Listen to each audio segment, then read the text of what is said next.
সন্তানহীন বাবার লেখা চিঠি কালো খামে রেখেছিলাম আমি। কে যেন এসে খুললে পরে দেখেছিলে তুমি।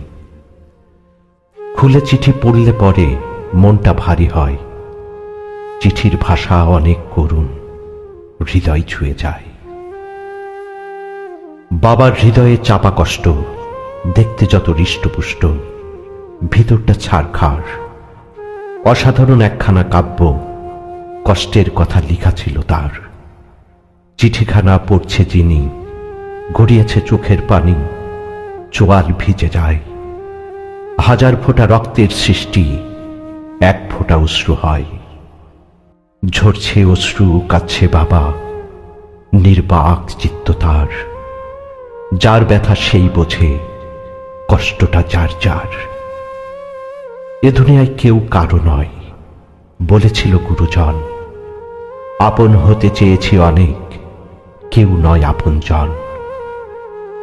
যার যার ধান্ধাই শেষে ঘোরে, স্বার্থ আদায়ের লাগি। যেথায় যেখানে খুঁজেছি ভালোবাসা, পেয়েছি কষ্ট, হৃদয়টা করেছি দাগি।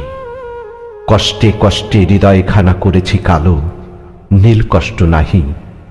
যে যত কষ্ট দাও, নীল কষ্ট লাল কষ্ট, কষ্টই আমি সহি। কালো কষ্টে কষ্ট ভরা হৃদয়টা জুড়ে মোর। এখনই মরি কষ্ট হয় না, মনে রেখেছি জোর। কষ্টেরই চিঠি পড়ছ যত, করুণার দৃষ্টি দিয়ে। হেরে গেলে তুমি, হারিনি আমি, মহান মানুষ হয়ে।